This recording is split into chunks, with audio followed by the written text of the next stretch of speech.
Student, आज हम 12वीं फिजिक्स में पढ़ेंगे पीएन संधि डायोड का जो है वीआई अभिलाक्षणिक वक्र। वीआई अभिलाक्षणिक मतलब वक्र मतलब है वोल्टेज और धारा के मध्य जो वक्र बन रहा है उसको हम बोलते हैं वीआई अभिलाक्षणिक वक्र। पीएन संधि डायोड के बारे में हमने कल पढ़ा था कि वो जो है दो बायस में काम करता है, एक अग्र बायस होता है तथा दूसरा पश्च बायस। तो यहाँ पे वीआई अभिलाक्षणिक वक्र का मतलब ये है कि अगर हम किसी पीएन संधि डायोड के हम बाह्य वोल्टेज लगा है और वोल्टेज के मानों के लिए उसके संगत धारा के मान में क्या क्या परिवर्तन आ रहा है उसको हम एक वक्र के द्वारा प्रदर्शन किए गए है ना। तो इस वक्र के द्वारा जब उसका प्रदर्शन किया गया तो उस वक्र को ही क्या बोला गया, वीआई अभिलाक्षणिक वक्र कहा गया। तो इसके दो प्रकार होंगे। सबसे पहले तो ये होगा कि अग्र बायस अभिलाक्षणिक वक्र होगा और दूसरा क्या होगा, पश्च बायस अभिलाक्षणिक वक्र होगा। तो अग्र बायस अभिलाक्षणिक वक्र को हम पहले देखते हैं, उसके बाद हम बात करेंगे पश्च बायस अभिलाक्षणिक वक्र। ठीक है, तो अग्र बायस अभिलाक्षणिक वक्र में क्या रहेगा, मान लेते हैं हमारे पास एक डायोड डी है, ठीक है, जो अग्र बायस में जुड़ा हुआ है। अग्र बायस में जुड़ा कैसे रहेगा, देखिए उसके साथ बैटरी का जो धन ध्रुव है वो जुड़ा हुआ है उसके पी सिरे से, और ये माइनस ध्रुव जो जुड़ा हुआ है वो एन सिरे से जुड़ा हुआ है। तो इससे पता चलता है कि वो किसमें है, अग्र बायस में। ठीक है, अब इसके साथ एक हम वोल्टमीटर लगा देंगे, क्योंकि इस संगत वोल्टेज के संगत जो है धारा के मान में क्या क्या परिवर्तन हो रहा है उसको बताने के लिए हमारे पास एक मिली एम्पियर है। ठीक है, एक धारा नियंत्रक आरएस रियोस्टेट भी लगा हुआ है और एक कुंजी के है। ठीक है, अब इसकी ये हो गया। देखिए इसमें प्रश्न किस टाइप का पूछा जाता है, पीएन संधि डायोड का जो अग्र बायस अभिलाक्षणिक वक्र का सिद्धांत और कार्यविधि समझाइए। तो सिद्धांत में आप तो इसकी रचना को ही लिख दोगे, ठीक है। उसके बाद हम इसकी कार्यविधि की बात करते हैं। जब हम कुंजी के को जो है ऑन करते हैं तो होता क्या है, यहाँ से जो है चूंकि ये अग्र अभिनत में है, ठीक है, यहाँ का जो बैटरी का जो प्लस धनावेश जो होता है वो क्या कर देता है, पी क्षेत्र के जो होल्स होते हैं उसको क्या करते हैं, प्रतिकर्षित करते हैं, और इधर जो ऋण आवेश जो होते हैं वो जो क्या है निगेटिव क्षेत्र के इलेक्ट्रॉनों को प्रतिकर्षित करते हैं। इसको मैं इस चित्र के माध्यम से समझाता हूँ। जैसे कि यहाँ का जो प्लस आवेश जो धनात्मक आवेश है ये जो होल्स को कहाँ जाएंगे, इस धक्का देंगे, और इधर से माइनस आवेश जो इलेक्ट्रॉनों को धक्का देंगे। तो यहाँ जो अवक्षय पड़ता है वहां पे क्या हो जाता है, इलेक्ट्रॉन और होलों का क्या है, जमाव उत्पन्न हो जाते हैं, या एक दूसरे के जो रोधिका विभव या फिर अवक्षय पत्र में एक दूसरे के साथ वो जमा हो जाते हैं। ठीक है, अब इस स्थिति में क्या होगा, जब वो एक दूसरे के पास जमा होंगे तो यहाँ पे जो है यहाँ के जो इलेक्ट्रॉन इधर आ रहे हैं और इधर के होल जो है उस अवक्षय परत में क्या होंगे, जाके जमा हो जाते हैं। परिणाम स्वरूप क्या होता है, यहाँ अवक्षय परत में पहले से जो इलेक्ट्रॉन और होलों का जो सहसंयोजक जो बन रहता है वो आपस में टूट जाते हैं, क्योंकि एल पी क्षेत्र के जो बहुत सारे होल और एल क्षेत्र के इलेक्ट्रॉन जो बहुत सारे इस अवक्षय परत में आ जाते हैं, जिससे जो सहसंयोजक बन टूटता है। जब यहाँ का एक सहसंयोजक बन टूटेगा तो यहाँ से एक इलेक्ट्रॉन और एक होल उत्पन्न होता है। ठीक है, ये इलेक्ट्रॉन जो होगा बैटरी के प्लस सिरे के द्वारा आकर्षित होकर इधर चला जाता है, जबकि ये होल जो होगा बैटरी के ऋण सिरे से आकर्षित होकर एन क्षेत्र की ओर चले जाते हैं, जिससे पी क्षेत्र क्या हो जाता है, धनात्मक हो जाता है, और एन क्षेत्र जो होगा ऋणात्मक हो जाता है। ठीक है, इससे एक दोनों क्षेत्रों के बीच एक विद्युत वाहक बल उत्पन्न हो जाता है और परिणाम स्वरूप परिपथ में धारा बहने लगती है। ठीक है, लेकिन जब शुरुआत में जो होता है धारा, जब हम बैटरी को ऑन करके रखते हैं तो बैटरी में जो धारा जो है वो नहीं के बराबर होता है, क्योंकि जो रोधिका विभव जो होता है, यहाँ का जो रोधिका विभव है वो जो है इलेक्ट्रॉनों और होलों को जो है अवक्षय परत जो है पार करने नहीं देता। परिणाम स्वरूप क्या होते हैं, स्टार्टिंग में धारा 0 रहता है, लेकिन जैसे जैसे हम बाह्य वोल्टेज का मान बढ़ाते जाते हैं इस परिपथ में धारा बहने लगती है। तो शुरू में क्या रहेगा, 0 रहेगा, उसके बाद जैसे जैसे हम वोल्टेज को बढ़ाएंगे संगत जो धारा का मान बढ़ते जाएगा चरघातांकी के रूप में, मतलब बाद में जो धारा है तेजी के साथ चरघातांकी रूप से बढ़ते जाता है।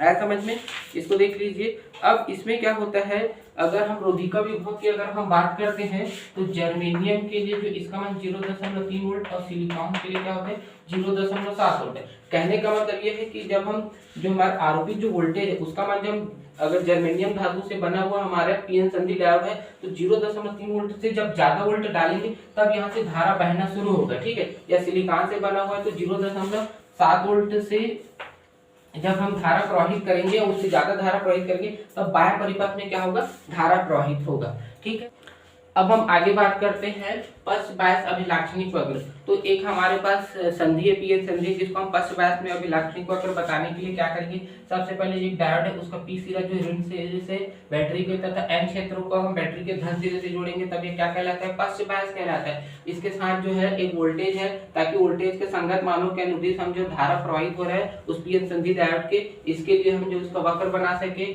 इसके लिए धारा मापने के लिए एक माइक्रो एम्पियर है, क्योंकि पश्च बायस में जो होगा बहुत कम ही धारा माइक्रो एम्पियर का धारा प्रवाहित होता है। ठीक ठीक है, और एक धारा नियंत्रक है, बैटरी और एक कुंजी के है। ठीक है, जब हम पीएन संधि डायोड को हम कुंजी ऑन करते हैं, जब परिपथ को शुरू करते हैं, तो होता है क्या है, यहाँ पे चूंकि बैटरी का जो है ऋण सिरा जो है पी क्षेत्र से जुड़ा हुआ है और बैटरी का धन सिरा जो है एन क्षेत्र से जुड़ा हुआ है, तो यहाँ पे क्या होता है, मैं इस चित्र के माध्यम से समझाता हूँ। तो होल जो होते हैं बैटरी के ऋण सिरे के द्वारा आकर्षित होकर इस जो है बी क्षेत्र के नजदीक आ जाते हैं और एन क्षेत्र के जो इलेक्ट्रॉन है उस इस वाले एरिया में आ जाते हैं, जिससे क्या होता है, क्योंकि ये ऋण सिरा होलों को आकर्षित करता है जबकि धन सिरा इलेक्ट्रॉनों को आकर्षित करते हैं। और अक्षय पत्र की जो मोटाई जो है या अक्षय पत्र के पास की जो इलेक्ट्रॉन और होल की संख्या क्या हो जाता है, कम हो जाता है, यहाँ पे उनकी संख्या बहुत ही नगण्य हो जाता है। अब तो शुरुआत में क्या होता है, फर्स्ट बायस वोल्टेज में धारा का मान बिल्कुल ही जीरो रहता है। ठीक है, वोल्टेज के मान को बढ़ाने पे भी धारा का मान जीरो रहता है, लेकिन जैसे जैसे हम वोल्टेज का मान बढ़ाते हैं तो यहाँ के जो होल है और इसके नजदीक और यहाँ के इलेक्ट्रॉन और इसके नजदीक जाते हैं, जिससे अक्षय पत्र की चौड़ाई बढ़ते जाता है। लेकिन एक धारा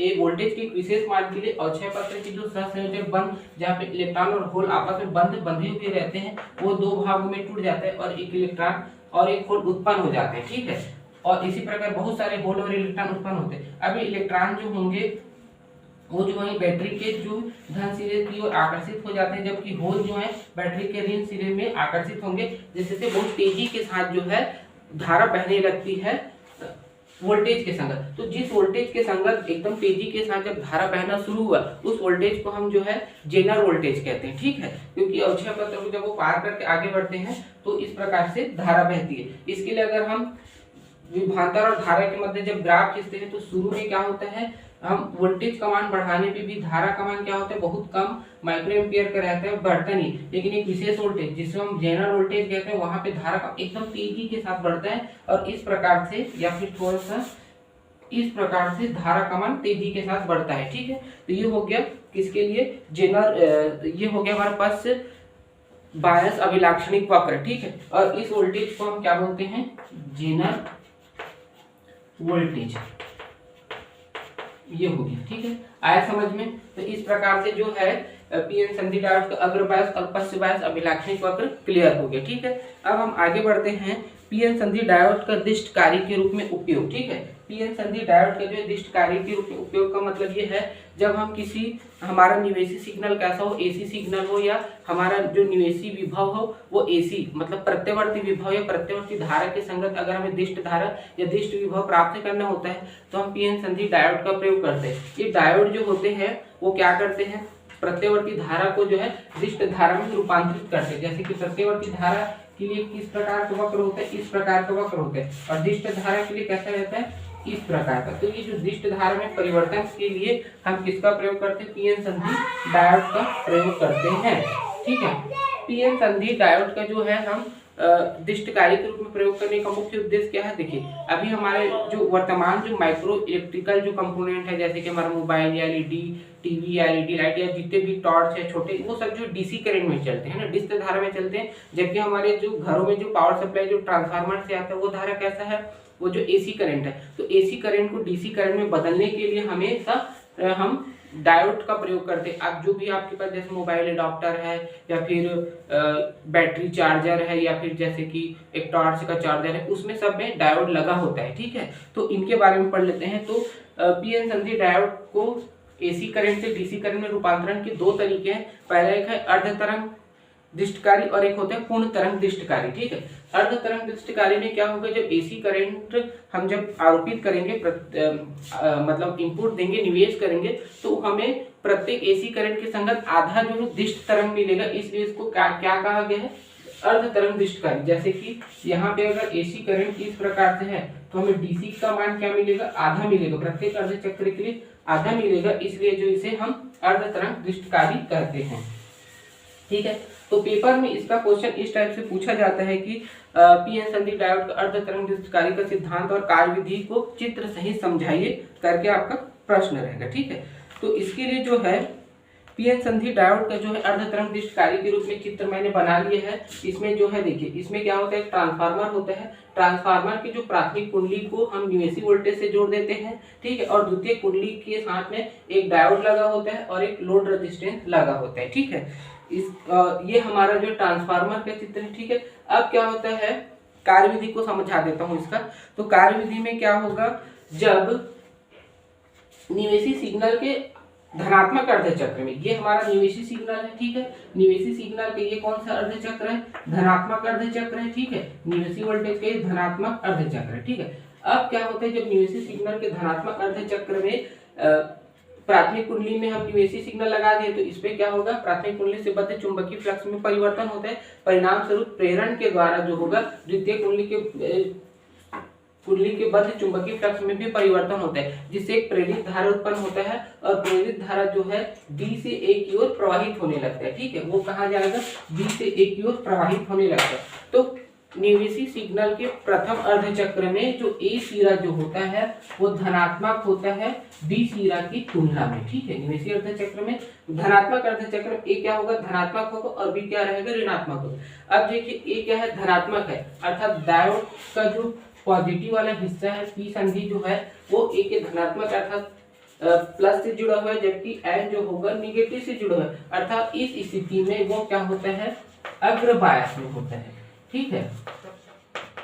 ये जो होता है अग्र बायस में होता है। परिणाम स्वरूप क्या होता है? अग्र बायस में पीएन संधि डायोड में क्या होता है? धारा प्रवाहित होता है। इस प्रकार से जब ए जो है धनात्मक विभव पे होता है तो पीएन संधि डायोड से धारा बहने लगती है और लोड रेजिस्टेंस से वो धारा होती हुई निर्गत वोल्टेज हमें प्राप्त हो जाता है, ठीक है। तो निर्गत वोल्टेज इस प्रकार से हमें प्राप्त हो जाएगा। अगर हम इसको अगर इस वक्र में अगर बताना चाहें तो प्रथम अर्ध चक्र के लिए हमें इस प्रकार से आउटपुट जो होगा हमें प्राप्त हो जाता है। अब हम बात करते हैं निवेशी अर्ध चक्र के ऋणात्मक अर्ध चक्र में जो इनपुट जो दे रहे हैं, इनपुट वोल्टेज के जो ऋणात्मक अर्ध चक्र में क्या होता है, इसमें जो होगा ऋणात्मक अर्ध चक्र में जो ए सिरा जो होता है वो होता है ऋणात्मक होता है और जबकि बी सिरा धनात्मक होता है, ठीक है। मतलब ए सिरा जो होता है बी की तुलना में ऋणात्मक होता है। अब चूंकि देखिए ए जो है ऋणात्मक है और जो पी से जुड़ा हुआ है मतलब पॉजिटिव वाला जो निगेटिव से जुड़ा हुआ है और निगेटिव पॉजिटिव से मतलब ये कौन सी स्थिति में आ जाएगा? फर्स्ट बायस में, ठीक है। तो फर्स्ट बायस में क्या होता है?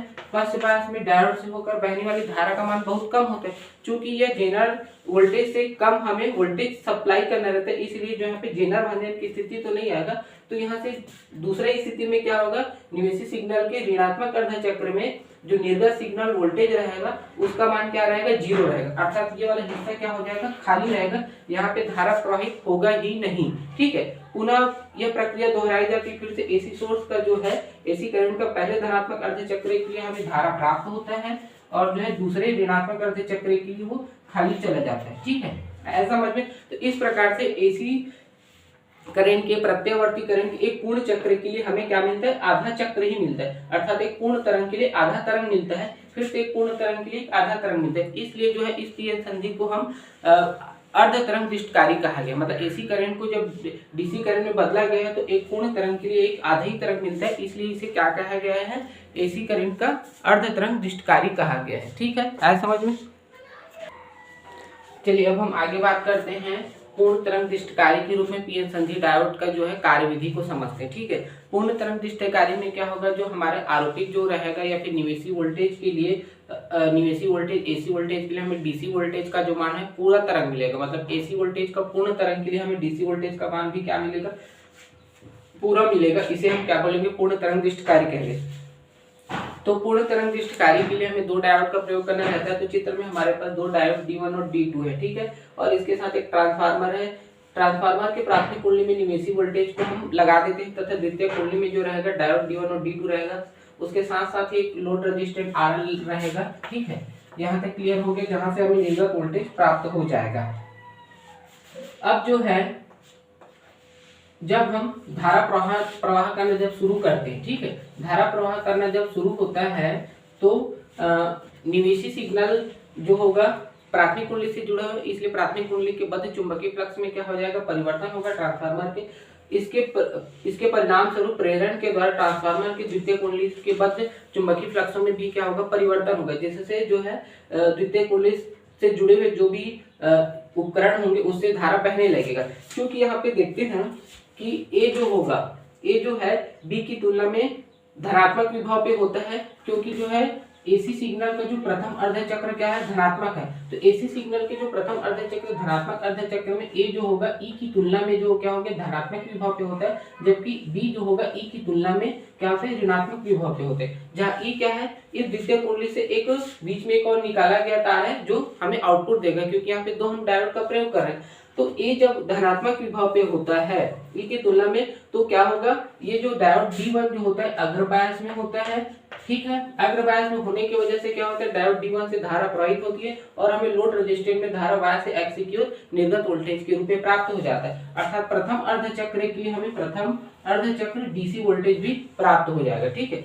लेकिन इसी दौरान प्रथम अर्ध चक्र के दौरान ई की तुलना में जो बी क्या होते हैं, ऋणात्मक विभव पे होते हैं। अर्थात डायोड डी जो होगा, D2 जो होगा वो कैसे रहेगा, पश्च बायस में रहेगा। इसलिए डायोड D2 से धारा नहीं बहेगा क्योंकि पश्च बायस में, इसलिए लोड रेजिस्टेंस में वाय से एक्स की ओर डायोड D2 के लिए धारा नहीं बहेगा, लेकिन हमारा निर्गत वोल्टेज तो मिल जाएगा, ठीक है।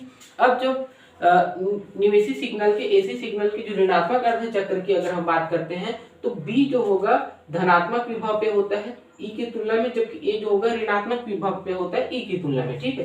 तो जब निवेशी सिग्नल की अगर हम बात करते हैं, तो डायोड D2 जो होगा वो ये जो होगा अग्रबायस में हो जाता है, ठीक है। डायोड D2 जो होगा अग्रबायस में होगा, जिससे डायोड D2 से होकर धारा प्रवाहित होगा और लोड रेजिस्टेंस में हमें धारा वाय से एक्स की ओर निर्गत धारा प्राप्त हो जाएगा। लेकिन इसी दौरान डायोड D1 जो होगा, चूंकि ए जो है क्या है, ई की तुलना में ऋणात्मक विभव पे है, इसलिए जो होगा पश्च बायस में हो जाएगा दूसरे अर्ध चक्र में, और डायोड D1 से धारा प्रवाहित नहीं होगा, ठीक है। इस प्रकार से निवेशी सिग्नल के ऋणात्मक अर्ध चक्र में D1 जो होगा ऋणात्मक विभव पे है, जबकि D2 धनात्मक विभव पे है, इसलिए D1 से धारा प्रवाहित नहीं होगा। लेकिन हमारा जो निर्गत वोल्टेज है वहां पे हमें धारा मिल जाता है डायोड D2 की वजह से। यहाँ पे किसकी वजह से मिला, D1 की वजह से, यहाँ पे हमें D2 की वजह से धारा प्राप्त है। इस प्रकार से निवेशी सिग्नल के पूरे एक तरंग के लिए, है ना, पूर्ण तरंग के लिए हमें डीसी वोल्टेज का भी एक पूर्ण तरंग प्राप्त हो जाता है, इसलिए इसे क्या कहा गया है, पूर्ण तरंग विष्टकारी कहा गया। फिर से जब प्रक्रिया दोहराई जाती है, तो पहले धनात्मक अर्ध चक्र के लिए D1 जो में धारा प्रवाहित होगा, और उसके बाद दूसरे ऋणात्मक अर्ध चक्र के लिए D2 में धारा प्रवाहित होगा। इस प्रकार से देखिए हम एसी सिग्नल को किसमें बदल दिए हैं, डीसी सिग्नल में बदल दिए हैं। ये है पूर्ण तरंग विष्टकारी के रूप में पीएन संधि डायोड के अनुप्रयोग, ठीक है, आया समझ में। अब हम आगे बात करते हैं जेनर डायोड, ठीक है। जेनर डायोड के बारे में एक क्वेश्चन पूछा यह जाता है कि जेनर डायोड का जो है वोल्टेज नियंत्रक के रूप में उपयोग किस लिए किया जाता है या क्यों करते हैं, और उसकी कार्यविधि और सिद्धांत को समझिए। तो सबसे पहले तो मैं ये बता देता हूँ जेनर डायोड क्या है। जेनर डायोड जो एक पीएन संधि डायोड है जिसमें अपमिश्रण की मात्रा बहुत ज्यादा अधिक होता है, जिसमें अपमिश्रित पंचसंयोजी या त्रिसंयोजी जो तत्व मिलाते हैं उनकी मात्रा क्या होता है, बहुत ज्यादा होता है, और ये जो है भंजन क्षेत्र में कार्य करते हैं, ठीक है। अब मिश्रण की वजह से क्या होता है, जो इसकी जो संधि के पास की जो मोटाई, जो अवक्षय पत्र का मान, पर्त का जो मान है बहुत कम हो जाता है, बहुत पतला हो जाता है, वो जो है 10⁻⁶ माइक्रोमीटर के कोटि का जो हो जाता है, 10⁶ मीटर के या फिर माइक्रोमीटर के बराबर हो जाता है, ठीक है। तो इसमें क्या होता है, जो वोल्टेज जो लगाया जाता है इसके लिए जो होगा, जो भंजन वोल्टेज का मान बहुत कम होता है, क्योंकि भंजन वोल्टेज जब पश्च बायस में क्या होता है कि जो अवक्षय पत्र को तोड़ने के लिए ज्यादा वोल्टेज की जरूरत रहती है, लेकिन जब अवक्षय पत्र की मोटाई काफी कम हो जाता है तो वहां से आसानी के साथ कम वोल्टेज में जो होगा अवक्षय पत्र टूट जाता है और यहाँ से धारा बहने लगती है, ठीक है। तो जेनर डायोड की अगर हम बात करते हैं, तो इसका जो प्रतीक चिन्ह होता है साधारण डायोड से थोड़ा सा अलग होता है। इस प्रकार से जेनर डायोड का प्रतीक चिन्ह होता है, ठीक है। जेनर डायोड जो होता है साधारण डायोड की तुलना में थोड़ा सा पतला भी होता है, ठीक है, आया समझे। अब जो होगा जेनर डायोड का जो प्रयोग जो होता है, हम एक वोल्टेज नियंत्रक के तौर पर प्रयोग करते हैं। इसका कारण ये है कि जेनर डायोड जो पश्च बायस में और भंजन वोल्टेज पे कार्य करते हैं। तो होता क्या है, जब जेनर डायोड में जो शुरुआती तौर पे जब हम कोई बाह्य परिपथ से जब हम उसमें वोल्टेज अप्लाई करते हैं, तो जेनर वोल्टेज का मान क्या नियत बना रहता है, ठीक है, उसके मान परिवर्तन नहीं होता। तो आउटपुट के लिए जब अगर हम वोल्टेज का मान बढ़ाते हैं तब भी जो होगा निर्गत वोल्टेज का मान नियत रहता है, और जैसे जैसे धारा का मान बढ़ाते जाते हैं तब भी से निर्गत वोल्टेज का मान नियत रहता है। इसलिए हम इसका उपयोग जो है वोल्टेज नियंत्रक के रूप में करते हैं, ठीक है। तो आइए इसके बारे में हम समझते हैं इसका सिद्धांत। तो सिद्धांत क्या है, जब जेनर डायोड जो है भंजन क्षेत्र में कार्य करता है, जिसके कारण इसके सिरों के मध्य जो है वोल्टेज का मान जो होता है नियत रहता है, ठीक है। जेनर वोल्टेज के अर्थात वो जेनर वोल्टेज के तुल्य होता है जब ये पश्च बायस में काम करता है, तो ठीक है। अब इसका जो है पश्च बायस में जब ये जेनर वोल्टेज जो है वोल्टेज नियंत्रक के रूप में कार्य करता है तो इसकी कार्यविधि को समझ लेते हैं। तो इससे पहले जो क्या होगा, सबसे पहले जो है हमारे पास एक निवेशी सिग्नल है जिसके संगत जो है एक जेनर डायोड हम बना चुके हैं, ठीक है। अब इसमें क्या रहेगा, एक लोड रेजिस्टेंस और एक जो हो आउटपुट जो होगा ये हमारा निर्गत क्या रहेगा, वोल्टेज है, ठीक है। ये हो गया।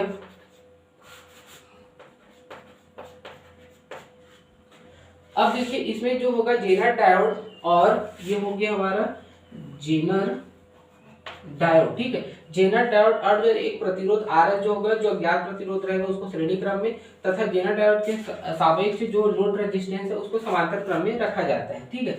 जब हम बाह्य प्रतिरोध से या फिर बाह्य परिपथ से जब हम निवेशी वोल्टेज के मान को बढ़ाते हैं तो यहाँ से जो होगा संगत प्रतिरोध आरएस के में प्रतिरोध का मान क्या होता है, बढ़ते जाता है, ठीक है। जब वोल्टेज को मान को बढ़ाया जाता है तो और इसके संगत प्रतिरोध के साथ साथ उसकी धारा में भी वृद्धि होता है। क्योंकि जेनर डायोड जो भंजक क्षेत्र में कार्य करता है इसलिए जो होगा जेनर डायोड की जो वोल्टेज का मान क्या होगा, नियत रहेगा। इससे जो प्राप्त निर्गत वोल्टेज रहेगा वो भी क्या रहेगा, नियत रहेगा, वो ज्यादा नहीं होगा। जब निवेशी सिग्नल के वोल्टेज को कम किया जाता है तो यहाँ पे जो रेजिस्टेंस आरएस है, प्रतिरोध आरएस है, उसमें जो बहने वाली धारा के मान में कमी आ जाता है। फिर भी क्या होता है, जेनर भंजन के क्षेत्र में कार्य करने की वजह से जेनर डायोड के जो है बहने वाली धारा के मान में कमी नहीं आता या उसके वोल्टेज में कमी नहीं आता, वो नियत बने रहता है। और इस प्रकार से निर्गत जो सिग्नल जो है या निर्गत धारा है या निर्गत वोल्टेज जो है वो भी क्या रहता है, नियत रहता है। इस प्रकार से जेनर डायोड का जो उपयोग है हम वोल्टेज नियंत्रक के रूप में प्रयोग कर सकते हैं, ठीक है। जब जेनर डायोड के लिए उसका VI अभिलाक्षणिक वक्र खींचा गया या प्राप्त किया गया तो इस प्रकार से जेनर डायोड का जो है VI अभिलाक्षणिक वक्र प्राप्त होता है। अग्रवायस के लिए जो होगा धारा का जो मान है, जैसे जैसे वोल्टेज का मान बढ़ाते हैं धारा का मान भी संगत बढ़ते जाता है, ठीक है, अग्रवायस में। लेकिन पश्च बायस की अगर हम बात करते हैं तो पश्च बायस में जो है धारा का जो मान है पहले तो बहुत धीमी गति से बढ़ता है, लेकिन जो बाह्य वोल्टेज का मान जब जेनर वोल्टेज के बराबर हो जाता है तो धारा का मान जो है तेजी के साथ इस प्रकार से बढ़ते जाता है, ठीक है। आया समझ में यहाँ। चलिए अब हमारा अगला टॉपिक है फोटो डायोड, ठीक है। फोटो डायोड जो होता है एक प्रकार का पीएन संधि डायोड ही होता है। एग्जाम में प्रश्न आपका इस प्रकार से पूछा जाएगा, फोटो डायोड से संबंधित फोटो डायोड क्या है, उसकी संरचना, कार्यविधि तथा उपयोग बताइए, ठीक है। तो फोटो डायोड जो हो गए पीएन संधि डायोड होता है जो पश्च बायस में कार्य करता है। फोटो डायोड जो होते हैं प्रकाश संसूचक के रूप में प्रयोग किया जाते हैं तथा ये जो है प्रकाश संवेदी अर्धचालकों से बने होते हैं तथा इसका निर्माण इस प्रकार से किया जाता है कि जो एक निश्चित आवृत्ति के प्रकाश किरण उस पर आपतित हो सके तथा उसके संगत जो है वोल्टेज या धारा हमें मिल सके, ठीक है। तो इसके लिए जो होगा फोटो डायोड के चित्र मैंने बना दिए, ये उसका प्रतीक चिन्ह है तथा एक जो है इसका विद्युत परिपथ या सर्किट डायग्राम है जो पश्च बायस में रहता है, पी क्षेत्र ऋण सिरे से तथा ये जो है एन क्षेत्र धन सिरे से जुड़ा है अर्थात ये पश्च बायस में है। और जब फोटो जो होंगे या फिर विद्युत प्रकाश किरणें जो है निश्चित आवृत्ति के जो फोटान जो होंगे जब फोटो डायोड पे आपतित होता है तो लोड रेजिस्टेंस से धारा बहता है। उस धारा बहने की को मान को ज्ञात करने के लिए एक माइक्रो अमीटर जो है इसके साथ हम श्रेणी क्रम में लगा देते हैं, ठीक है। अब इसकी कार्यविधि को मैं थोड़ा सा बता देता हूँ। कार्यविधि में क्या होता है, पश्च बायस में फोटो डायोड का विद्युत परिपथ यहाँ पे हम प्रदर्शन कर दिए हैं। पश्च वोल्टता को जो है भंजन वोल्टता से कुछ कम रखा जाता है, ठीक है। तो इसमें होता क्या है, जब कोई नी आवृत्ति की कोई फोटान जो होता है जब फोटो डायोड पे आपतित होता है तो वो जो होगा जो फोटो डायोड का जो है वर्जित ऊर्जा अंतराल है उससे जब उसकी आवृत्ति के बराबर होगा, वर्जित ऊर्जा अंतराल Eg के बराबर होगा, कोई भी फोटान जो होगा या उससे अधिक होगा तब जो संधि पे जब ये जो फोटान जो होंगे आपतित होते हैं जो तो संधि पे क्या होता है होल और इलेक्ट्रॉन जो सहसंयोजक बंध के रूप में बंधे होते हैं। लेकिन जैसे ही जब कोई फोटान जो जिसकी आवृत्ति h नहीं होती है और जो उस फोटो डायोड की वर्धित ऊर्जा अंतराल से अधिक होता है तो जो सहसंयोजक बंध के इलेक्ट्रॉन और होल को क्या कर देते हैं, उसकी बंध को तोड़ देते हैं और वो क्या हो जाते हैं असंगठित या फिर क्या हो जाते हैं उत्तेजित हो जाते हैं। ऊर्जा को ग्रहण करके h आवृत्ति की ऊर्जा को ग्रहण करके वो क्या हो जाते हैं उत्तेजित हो जाते हैं और इलेक्ट्रॉन और होल जो है पुनर्वियोजित नहीं होते। इस प्रकार से संधि से एक इलेक्ट्रॉन और एक होल उत्पन्न होते हैं, ठीक है। यहाँ से इलेक्ट्रॉन और यहाँ से क्या हो जाते हैं उत्पन्न होल हो जाते हैं। ये इलेक्ट्रॉन जो है बैटरी के जो है धन सिरे से आकर्षित होके यहाँ से होते हुए जो होगा बैटरी की ओर आकर्षित हो जाते हैं, जबकि होल जो है बैटरी के ऋण सिरे से आकर्षित होके बैटरी के ऋण सिरे की ओर चले जाते हैं। ठीक है, परिणाम स्वरूप क्या होता है, बैटरी का जो पी क्षेत्र जो होता है धनात्मक हो जाता है और ये जो पी क्षेत्र धनात्मक तथा बैटरी का जो है एन क्षेत्र जो होता है ऋणात्मक हो जाता है। ठीक है, परिणाम स्वरूप क्या होता है, जो संधि के दोनों ओर एक विद्युत वाहक बल उत्पन्न हो जाता है। क्योंकि जो डायोड का जो एक सिरा जो क्या होगा धनात्मक हो गया पी सिरा और एन सिरा जो ऋणात्मक हो गया, इस प्रकार से संधि के दोनों ओर एक विद्युत वाहक बल उत्पन्न हो जाता है और इसके परिणाम स्वरूप में जो लोड रेजिस्टेंस RL में क्या होता है, धारा बहने लगता है। ठीक है, तो इस धारा को हम क्या कहते हैं, तथा जो लोड रेजिस्टेंस में जो बहने वाली जो धारा होता है वो जो होगा आपतित प्रकाश की आवृत्ति पे निर्भर करता है या उसकी तीव्रता पे निर्भर करता है। अगर ज्यादा तीव्रता के अगर प्रकाश किरण फोटोडायोड पे आपतित होता है तो लोड रेजिस्टेंस में निर्गत धारा या निर्गत वोल्टेज का मान भी क्या हो जाता है, बढ़ जाता है। अगर मान लेते हैं आपतित प्रकाश की जो तीव्रता जो आई है, तो बहने वाली जो धारा जो होगा एम्पियर जो होगा वो जो होगा लोड रेजिस्टेंस में बहने वाली धारा आई के क्या होगा, अनुक्रमानुपाती होगा। मतलब तीव्रता का बढ़ने के साथ साथ निर्गत धारा के मान में भी क्या होता है, वृद्धि होता है। ये जो है फोटोडायोड की कार्यविधि है। ठीक है, तो फोटोडायोड के अब उपयोग की बात कर लेते हैं। फोटोडायोड के जो उपयोग जो है, सबसे पहले तो प्रकाशन सूचक के रूप में हम इसका प्रयोग करते हैं। प्रतिदीप्ति का स्तर मापने के लिए इसका प्रयोग किया जाता है। समय परिवर्तित प्रकाश सिग्नलों को क्या कहते हैं, विद्युत सिग्नलों में परिवर्तन करने के लिए इसका प्रयोग किया जाता है। ठीक है, प्रकाश के द्वारा नियंत्रित स्विचों में भी हम जो है फोटो डायोड का प्रयोग करते हैं। चलिए अब हम आगे बढ़ते हैं। अगला टॉपिक हमारा है प्रकाश उत्सर्जक डायोड या फिर प्रकाश उत्सर्जक डायोड मतलब है light emitting diode. Light emitting diode जो है साधारण जो है सभी घरों में लाइट इमिटिंग डायोड अर्थात एलईडी लाइट्स का जो है हम प्रयोग करते हैं। इसका कार्य क्या है, विद्युत ऊर्जा को प्रकाश ऊर्जा में रूपांतरण करने का कार्य है। तो प्रकाश उत्सर्जक डायोड अर्थात एलईडी जो होता है वो एक प्रकार का पीएन संधि डायोड होता है। चूंकि ये विद्युत ऊर्जा को जो है प्रकाश ऊर्जा में रूपांतरित करता है, इसलिए इस प्रकार के डायोड के ऊपरी सतह को एक पारदर्शी पदार्थ से बनाया जाता है ताकि उचित आवृत्ति के जो विकिरणें जो है या प्रकाश जो है इससे उत्पन्न हो सके। ठीक है, प्रकाश उत्सर्जक डायोड जो होते हैं पीएन संधि डायोड अग्र अभिनत में काम करता है अर्थात ये फॉरवर्ड बायस में काम करता है। ठीक है, इसका अगर प्रतीक चिन्ह की बात करते हैं तो इस प्रकार से इसका प्रतीक चिन्ह होता है। ठीक है, ये इसका प्रतीक चिन्ह होता है जहां से ये प्रकाश जो उत्पन्न होती है विकिरण के रूप में उत्पन्न होती है। ठीक है, अब इसकी हम कार्यविधि को समझ लेते हैं। प्रकाश उत्सर्जक डायोड की जो कार्यविधि के लिए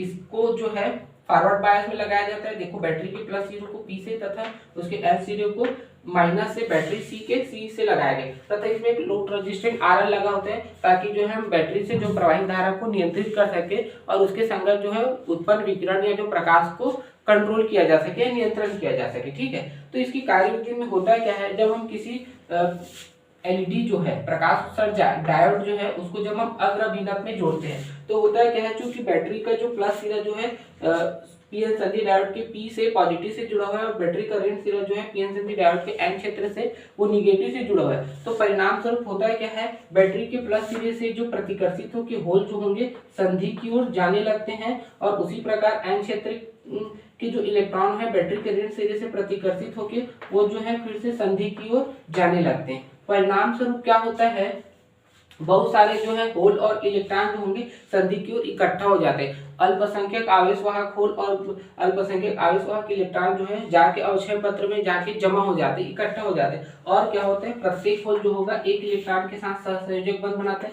ये इलेक्ट्रॉन में होल के साथ मिलकर सहसंयोजक बंध बनाते हैं। तो जो परिणाम स्वरूप जब वे आपस में सहसंयोजक बंध बनाते हैं तो एक निश्चित आवृत्ति की विकिरणें उत्पन्न होती है या प्रकाश उत्पन्न होता है जो वहां से क्या हो जाता है, इस प्रकार से उत्सर्जित होकर बाहर निकलता है प्रकाश के रूप में, जो एक निश्चित आवृत्ति की विकिरणें निकलती।